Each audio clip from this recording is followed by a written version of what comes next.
Yes po, yes po, sir. Okay, muna pa yung magandang tanghali po. Yan ang mga handa na kayo namin, ma'am sir. At welcome po dito sa Decamp Resort and Whitewater Tubing Advisor. At ako nga pala si Noel, isa pong river guide at yung photographer natin. Siya naman po si Mike yan, sa river photographer po yan. Ayan, ituturo ko lang po sa inyo ang tamang pag-pagsakay ng tube or salvavida. Para bago tayo pupunta sa starting point, bago tayo magpanot sa ilog, alam na po natin yung ating gagawin. Ayan, sino po bang nakasubok na ng whitewater tubing po sa inyo, ma'am sir? Tas lang. Okay, Nakasubok magmahal.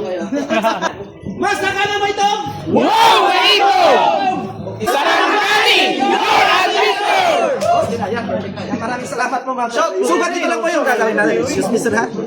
Ma'am, yan. So, upo lang po tayo. Sandal and then relax. Lahat po ng sasakyan natin, tube or salvavida ay may dalawang hawakan. Sawak lang po tayo. Ito po yan.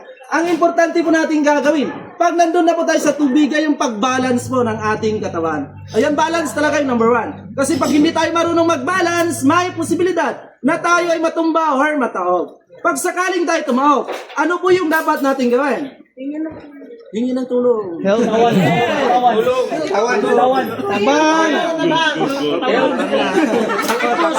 Okay, yan. Ang dapat lang po natin gawin, ayan, bitawan lang po natin yung isang hawakan. Kahit saan po dito sa dalawa, bitawan lang po natin yung isa. Kahit saan po dito sa dalawa, at kapit pa rin po sa isa. Yan, kapit pa rin po sa isa.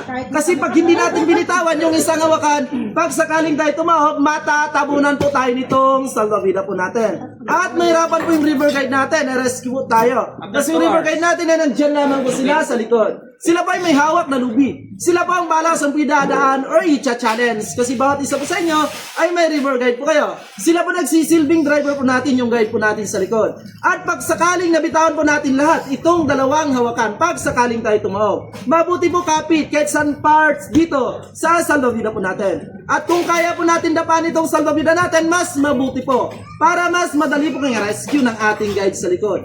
At pag kinakabahan po kayo, ang tanong kung mayroon. Mayroon ba? Man lang yan. Pag kinakabahan po kayo, sigaw lang po kayo para mawala yung kabahan. Sarapan, huwag lang po natin sisipahin. Itas lang po natin yung ating paso. Ganito lang po. Or ganyan. Pag may bato po. And then pag wala naman, baba naman para sa pag-balance. At yun sa bandang pitan po natin. Pag meron po nakikitang bato sa raw na pwedeng tatama sa ating pwede, pakiangat lang po yung pwede natin. Sulihan lang natin. Ganito lang. Wala naman, baba naman para sa pag-balance. Kasi yung lalim ng tubig namin sa ngayon ay nandyan lamang po sa 2 or 3 to 5 or 6 feet po yung lalim niya. Ayan, may parting mababaw po siya, may parting malalalim po. Ayan, medyo mababaw po yung tubig namin sa ngayon. Pero medyo may kalakasan po ang current niya, ang agos niya. Yan, pag sakaling tayo tumahog, huwag lang po natin subukan tatayo sa gitna ng tubig. Kasi baka yung mga paa natin, mga tuto natin ay tatama po sa mga bato. Ang gagawin lang po natin, floating lamang po tayo. Ayan, paanod lamang po tayo. Ayan, magsusot naman po ng life vest sa helmet mamaya. Ayan, lulutang naman po yun. Ayan lang po natin yung river guide natin magpatabi sa atin kasi trabaho na po ng river guide natin yun. At iwas-iwasan din natin yung muko ng ganito. Yan, kasi mabigat po dito sa harapan at mahirapan ng river guide natin. I-drive yung salvavida natin. Dapat nakasandal lang po talaga tayo. Kanya pag napapagod naman po kayo, pag nangangawit ang leg nyo, kasi nakakangawit yung ganito mo po sa leg po. Sabihin nyo lang po sa river guide nyo para may tabi naman po sandali, para makapag-relax naman po yung sandali. At pag hindi naman kaya yung impact ng tubig na tatama sa mukha, sabihin pa rin sa river guide para ma-advisean po kayo kung ano yung dapat nyo pong gawin.